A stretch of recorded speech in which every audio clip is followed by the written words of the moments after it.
going to start this video by saying that this is my first video on this channel. Hello, I'm Jagadi and I'm going to explain shortly what is this channel about. The main premise of this channel is pretty much as a space where I can talk and express my opinion on the game I play. Sometimes when I play a game a lot, I wanted to do some kinds of review for it. But I'm not the writing or typing kind of guy. I'm more of those people that express things by actually saying it. And I never have the space to do that, so I make this channel as a space to do exactly just that. Today we are talking about the game Grid 2019, a racing video game made by Codemaster, which is a developer for other popular racing series out there such as the official F1 video game and also the Dirt series.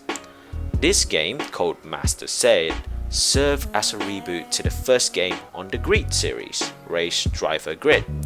The game series itself though is known previously I think as Toka.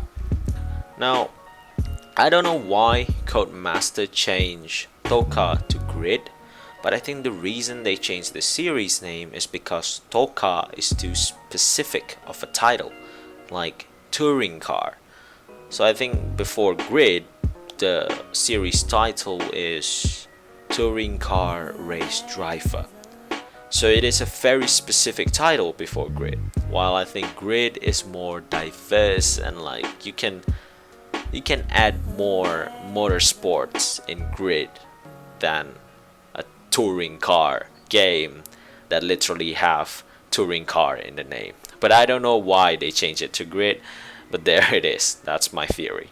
I don't have any reason why I talk about this game honestly, other than because I play this game a lot these days. Like I mean, this game isn't trending. This game doesn't have much of a player base, and if you see the Steam review, it doesn't exactly have a good number. Only about 1,000 people reviewed this game and it is mixed. So it's not exactly good in terms of review. Today the talk is going to boil down to about 3 things. I'm going to talk first about the visuals and the audio of the game.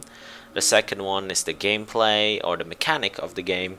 And the final one, the third one, is the performance or how the game ran. My PC specs will be shown later in this video, or you can check it out now down below on the description. So let's get started with the visuals. So on the visuals of the game, the test that I'm going to do is that I'm going to show you here how the game look at day, dusk, night and when it's raining, with all those weather effects in play. And I'm going to do this all on the same track so you guys can see the difference of the time of day and the weather on the same situation or scenario. And I think if you have ever played other games before this, you would already know which one would look so much better than the other already. Let me give you a hint. Wet road make graphics much better. I don't know why that is. It's always been like that in video games. If a road is wet, it somehow look better with all those reflection, you know. And I'm running the game at the highest setting on PC at 1080p if anyone's asking, and here is how the game look.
you can see the game looks beautiful.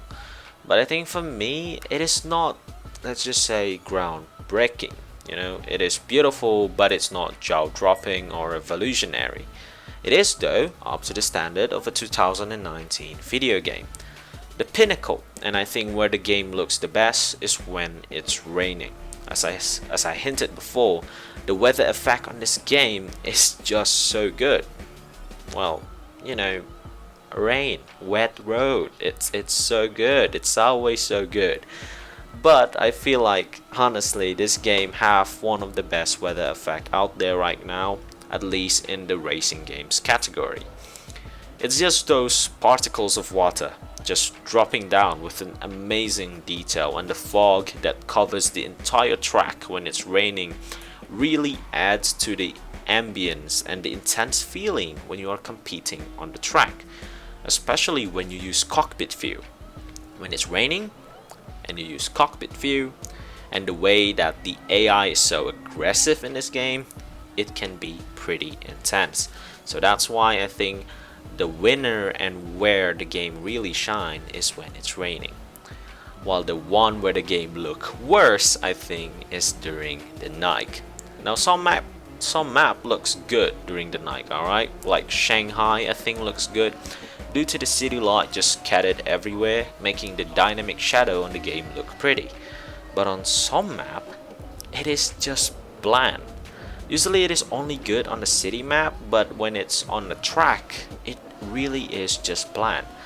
Like, I mean, I know that is what you expect from the night. It's dark and nothingness, like that is Nike in a way, but I think they definitely can do this one better. I mean, especially that ultra blue that you have on the bumper of the car in front of you due to your headlight. The way that those white reflection like got reflected back at you, it's so ultra bright, and I don't know, I just don't like how it looks. I think they can tone it down a bit on that. So well, there goes the visual. So now that we uncovered the visual sides of the game, we are now going to the gameplay or mechanics of the game. As I said, the second part is the gameplay or mechanics of the game. Now, before you even play the game, before you even go to the tutorial of the game, there is a settings that you must certainly apply if you use a controller. Now, I don't know if this is the case with the console version of the game, but on the PC version, I don't know if this is a mistake, if this is a bug, or Codemaster actually put the default setting like this. But first of all, you go to options, you go to controls, you pick the device that you use, which in this case I use an Xbox One controller. Actually it's a DualShock 4, but it is recognized as an Xbox One controller. You select this and you go to edit device. Now, as you can see here in input bindings, there is steer left and steer right, obviously. If there is no steer left and steer right, then your car will go straight to the wall. Now, you might think in this kinds of menu, if you pick any button here and then you click edit, it would probably just give you an option to remap the button. But because this is an analog, you know, button here, an analog input, usually you cannot remap it at all, but there is still an edit button. Well, when you press the edit button, you will meet this menu. This menu is to edit your dead zone. Now here's the thing, the default setting of Grid 2019, right? They set the dead zone to 20. Now this is dumb, and this is why the game is so hard somehow for me during the first few levels, because I don't know that, you know, the setting actually puts it on 20. But I just feel that when I'm playing the game first, like at first, it feels so clunky, it feels so unresponsive, and I just know it's wrong, because like the past Grid, you know, the previous entry on the Grid series never really have those problems with responsiveness in terms of control. So it'll be pretty weird, I think, that if the new one actually have a control problem, you know. So I go into the settings, I checked here, the dead zone is at 20. Now what is a dead zone? A dead zone is pretty much a zone, right? Okay, it's a zone where when your analog move on that zone, on this dead zone, when your analog move around this dead zone, your input wouldn't be transferred into the game. Now I will give a visual representation of a dead zone on the screen right now. So as you can see, there's a red circle. It is very small, but as long as your analog stays on the red circle or around those red circle, whether you move to the left, to the right, up and down, as long as it's still in that red circle, the game wouldn't recognize that you are actually moving around your analog stick. That is what is called a dead zone. Now, if the dead zone is at 20, that red circle will be wider than the one that I show in the picture, which means in order for the game to recognize that you move your car to the left, that you move your car to the right, you will need to move your analog stick far wider and far left and far right than you are supposed to even be moving it.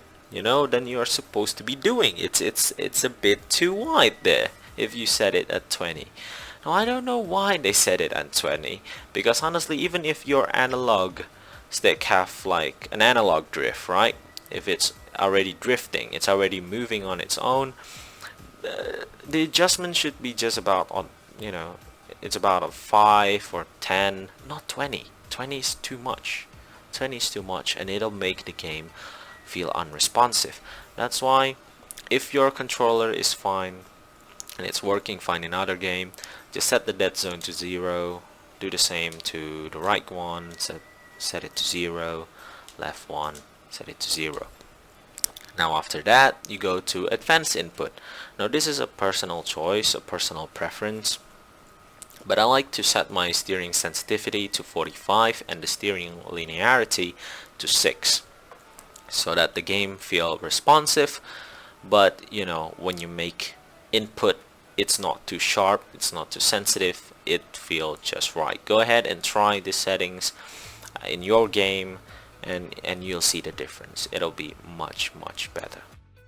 So after setting up the dead zone and sensitivity so that your car doesn't snap accidentally everywhere in each and every corner, we will talk about the mechanics that is highly advertised by the developer on this game, which is the AI, particularly an AI called the Nemesis AI. No, not that Nemesis. Get that away from here. Now, the Nemesis AI, talking from a player standpoint, is simply a feature where the AI get mad at you if you make too much contact with their car. That's right. So it's pretty much in this game, the AI gets mad at you if you crash too much to their car. That's literally the case. But unlike racing against player, which in that case when they get mad they drive worse, the AI here gets so fucking good at racing, like ultra good, once you bloody triggered them. Now I don't know how the developer really do this. Do they just turn on rubber banding on the said AI or something? But the AI that become your nemesis will almost always surely catch up with you. And they sometimes even do revenge and make contact with your car. Like, they will try to crash your car into a barrier or something like that. It's pretty much, they will pretty much do anything possible to ruin your day. Now I personally kinda like this. I like this mechanic a lot because it adds up to the challenge, it adds more variety to the races, so each races feels different. It also kind of promotes you to try and race clean and not just crash to everybody, because you know, this is not Burnout, this is Grid. And of course, after that we also need to talk about the handling, don't we? I mean, what is a review of a racing video game without talking about the handling? Now, Grid 2019 still retained the SimCade handling that the series is always known for. Now what is SimCade handling, you may ask? SimCade handling is where the game is not as arcadey as Need for Speed or Burnout, but it is also not as realistic as, let's just say, Project Cars 2 or Gran Turismo. Almost to the finish. No shit! This game is the perfect balance where it is realistic as in the cars still feel heavy and you need to do some throttle control and smooth braking to be fast while still being accessible to the wider audience. So it's pretty much, it still have the technicality where you drive a car in real life, you need to throttle control, you need to take care with your brake, it can sometimes lock and stuff like that, but it is still accessible to the wider audience as it still also have assist, an assist option that you can turn on the settings. It also fortunately fixed the handling problem of Grid 2. Now Grid 2 is the most accessible game in the series so far. Grid 2 is very accessible, everyone can play it. So that's good, that's good. But in Grid 2, that game honestly can be renamed to Initial D for all I care. The car in the game drift in every single corner. It's ridiculous. Fortunately here, that is not the case. In Grid 2019, some corner need handbrake to be faster, and you need to actually handbrake, to drift it. Unlike Grid 2, even when you just press brake, the car will drift automatically. And in this game, some corner just need a classic grip. So yeah, I like that. They fixed the handling. Now we are off to some of the not so good stuff. Remember that I say this served as some kind of a reboot to the first game? Yeah, no. It doesn't happen, honestly. I mean, where do I start? The content of this game is honestly such a lackluster compared to the first one. It's so stripped down. Now, I'm not saying content as in car, because obviously this game would have much more car compared to the old one at 2008.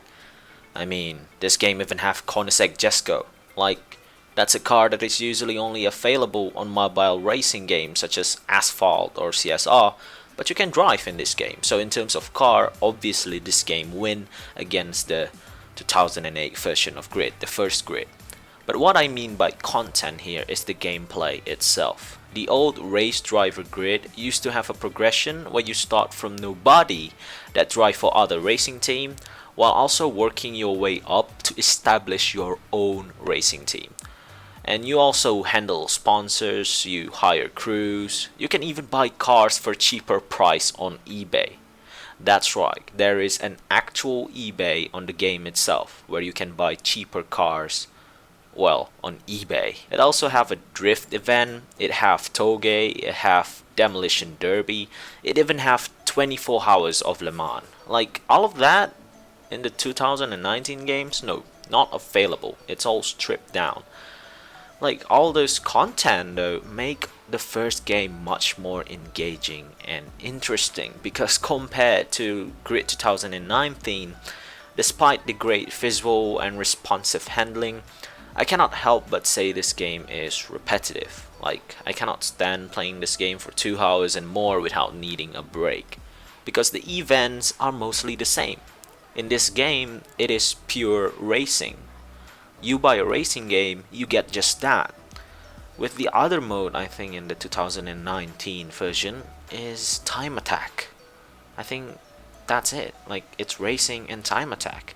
And time attack is no different with normal racing, except that you race against time.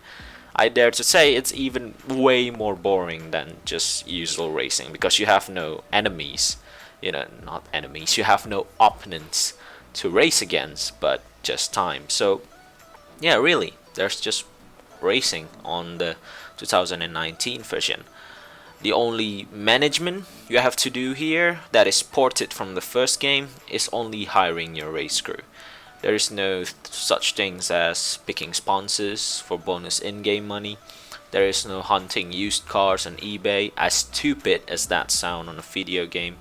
But still, those little things still add more value to the video game itself, and unfortunately, those little things and also, all the other game mode that is available on the 2008 version is not available on the 2019 version of Grid. So yeah, that's disappointing. So now I'm going to show you guys the menu of the game. As you can see, there is only a few menu here. The store, I think that's for DLC. The player profile. Here in this player profile menu, you can edit your profile for, I think, if like in online gameplay, if you just want to showcase whatever you have, you know, the rewards that you have, the awards that you have.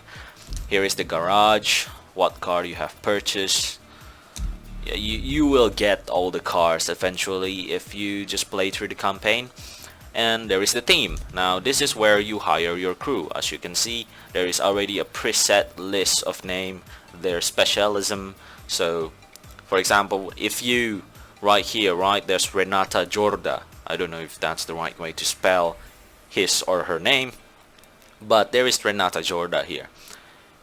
His specialty, or yeah, I'm just going to refer to it as his specialty is tuner.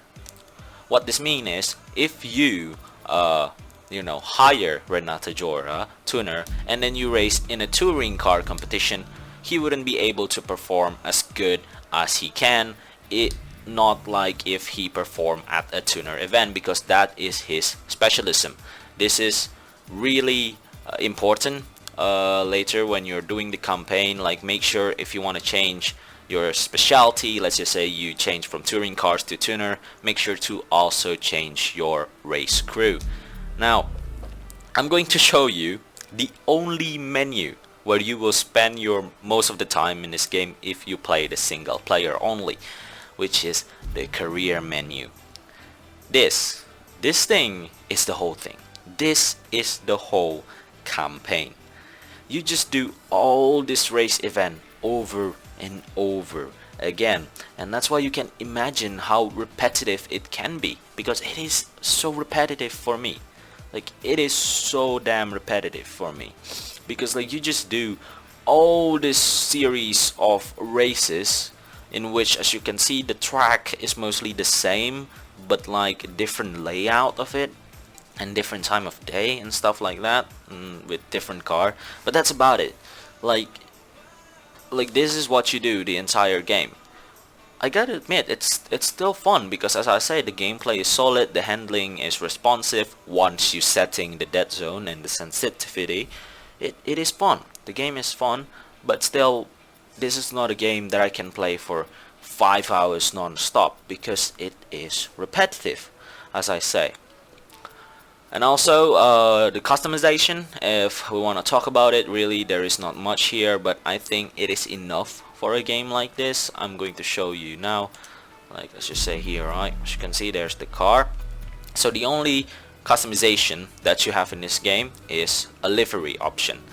So you go and press X on the controller and you go into this livery option here, livery menu.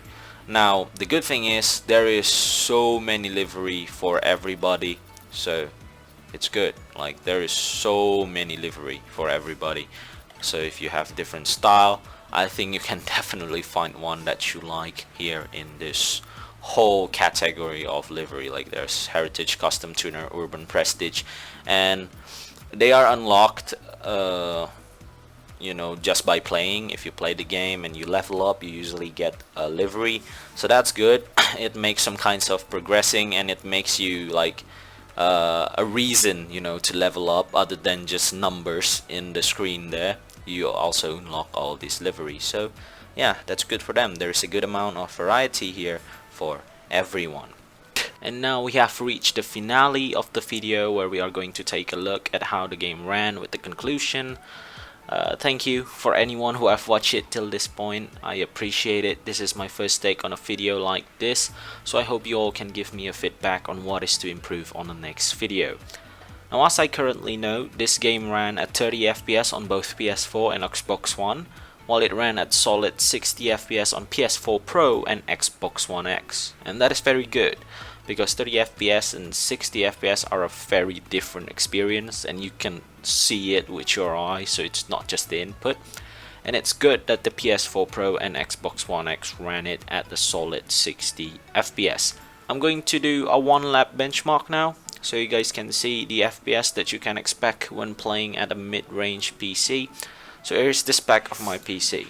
It is a Ryzen 5 2600X overclocked to 4.0 GHz, GTX 1660 Ti overclocked with plus 115 on core clock and plus 1000 on the memory clock, with a DDR4 16GB RAM at 2666 MHz, but overclocked to 3200 MHz with cache latency at 18. And with that out of the way, here is the benchmark.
So as you can see from the benchmark result, the average FPS is about 96 FPS.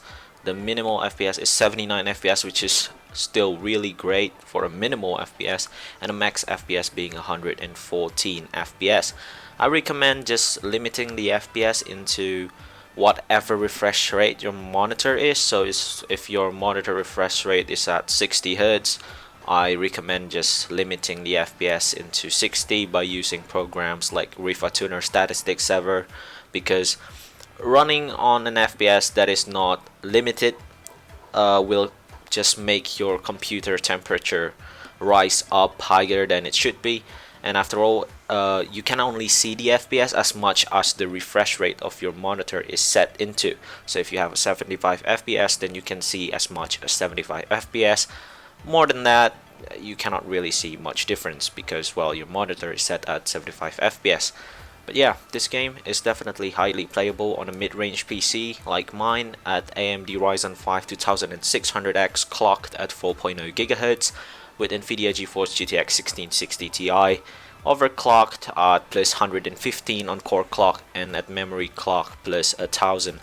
It is highly playable in a mid-range PC like mine. So the conclusion is, Grid 2019 is definitely a solid racing game that I think everyone can try, as it is also highly accessible. Don't worry too much about like the difficulty, like, oh, I don't understand, I have never played sim-ish racing game, I have only played games like Need for Speed. Don't worry about that, because there is an assist feature on the settings, so it can be easier. You can turn down the AI difficulty. Don't worry too much about the difficulty, it is highly accessible. While still, for someone that is pretty seasoned at racing game, it can still be challenging too if you set the difficulty up. I recommend playing this game at least with a controller, but if you don't have one, it shouldn't be a limiting factor. Go ahead and try with a keyboard, it should still be playable. I mean, there is even a popular racing YouTuber with a channel name I Suck at Driving that do usual racing game gameplay, and he always play using a keyboard while still being a literal god at playing the racing game. So definitely check him out if you haven't. Like, he will inspire all of you keyboard users out there. Like, he's so damn good at playing with the keyboard. So yeah, if you don't have a controller, playing on PC with the keyboard, go ahead and try it. It's still pretty playable. So yeah, good graphics, solid gameplay, pretty good roasters of cars, ran great, with the only downside being its repetitive nature. This game is worth trying for anyone that is looking for a great racing game, and definitely is recommended. So that is all for the video today. I will try to upload as frequently as possible, so make sure to subscribe and ring the bell, like the video if you like it, dislike it if you don't, because I simply kinda do like to talk and review video games. With that said, I'll see you all on the next talk.